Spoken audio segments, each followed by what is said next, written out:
那这些骨头是什么动物的骨头呢？特别的怪异。在湘西花园县的大山深处，我们发现了一栋独门独院的房子。房子上下2层的结构，总共有6个房间。当我走进这栋房子的时候，才发现房间里面的物品散落一地，然后房门、窗户、屋顶，好多地方都是烂掉了。由此可以判断得出，这栋房子的主人家应该是把这栋房子丢弃在这边不要了的。这栋房子的地理位置是非常好的，建在半山腰之上，视野特别的开阔。当我走到2楼的位置，可以看到底下整个小镇的全貌，景色特别的迷人。那这么好的一栋房子，门前的视野又这么开阔，为什么主人家要把它丢弃在这边呢？带着这个疑问我们就走进房子，实地去探访一下。房子就在镜头的前方，从这边我们可以看到这栋2层楼的下方，这里呢还有一间平房的，但是已经被这些杂草全部覆盖着，现在都看不到房子了。整栋房子的建筑面积将近有150平左右，然后整个院子的占地面积接近有400多平。这里距离县城将近有15公里，距离镇上有3公里左右。按道理来说，这栋房子呢并不算特别的偏僻，只是房子建在这边，周围呢都没有住户，显得是孤零零的。底下的这个杂物间，屋顶已经坍塌了，墙面呢也坍塌了。其实不走到跟前的话，完全发现不了这里是一栋房子，上面的这些藤类植物已经把它全部给覆盖着了。其实车子是可以开到院子这边的，但是这里进来这条砂石路不太好走，所以我就把车停在了马路那边。我们可以看到这栋房子是一栋水泥房，然后上下2层的结构，它的楼梯呢是从侧面这里走上去的。那边呢屋顶上的瓦片都已经掉落了，然后底下有3个房间，2楼呢也有3个房间。在门口的位置，主人家修了一个很大的池子。我非常的好奇，这个池子当年是用来干嘛的？因为池子很大，将近有30多个平方，而且特别的深。目视一下，它的深度达到了3米左右。现在里面还蓄的有些水，那边还有几个塑料袋子，以前装的有些东西丢弃在里面，看起来特别的怪异。更令我惊讶的是，池子里面这块位置有很多骨头，大家可以看到，对吧？那这些骨头是什么动物的骨头呢？特别的怪异，全部集中在这块区域。在1楼的位置是有3个房间的，其中的这一间房门还在，另外的房间房门已经不在了，我们就走进去看一下。第1个房间里面有很多生活物品，随意的丢弃在地上，有被子，有一些棉衣，还有鞋子，看起来很奇怪。那边还有枕头，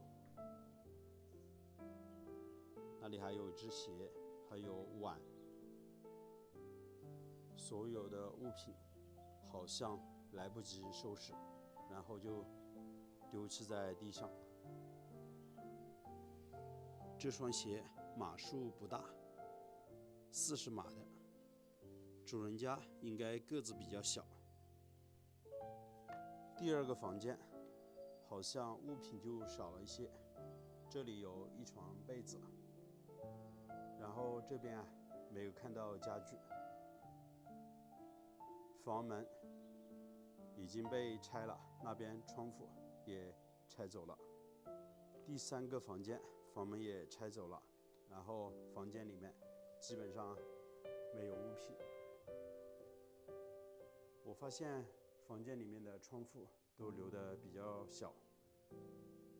然后这块位置用木板钉了一个神龛，是不是以前他们家的神龛就在这块位置呢？那我们现在走到2楼去看一下。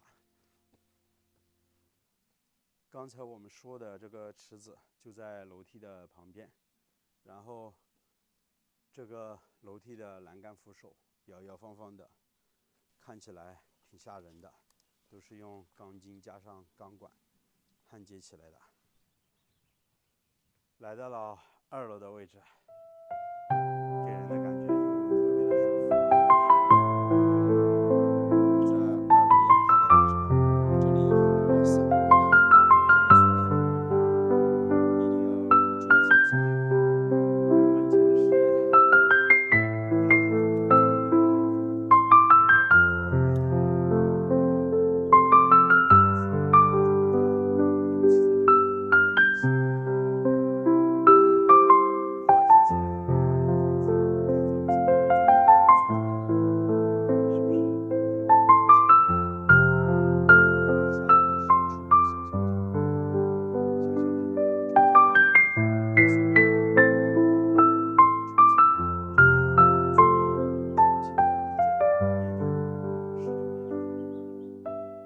的视野，3个房间，我们走进来看一下。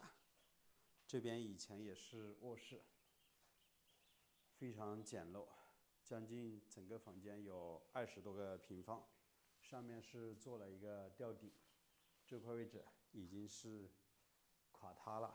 然后这地上呢有些生活物品，这里有床被子，那边呢有些啤酒瓶，基本上没有过多的一些生活用品了。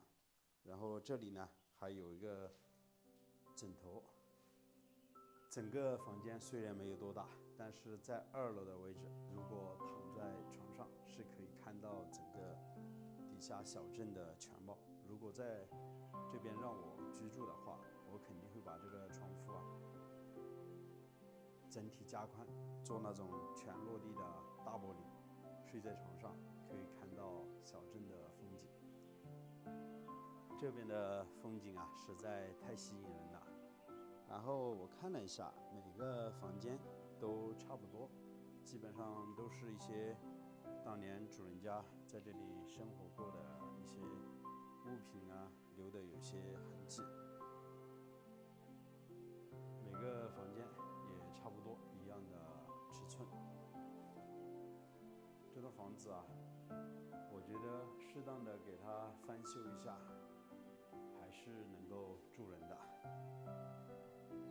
看身后延绵起伏的大山，波澜壮阔，然后那条高速公路之上，零零散散的有些车辆在行走，感觉喧嚣中带着宁静。在这样的大山里面居住着，人的心情是特别的舒畅。底下一望无际的稻田，到秋收的时候金黄金黄的，特别的美。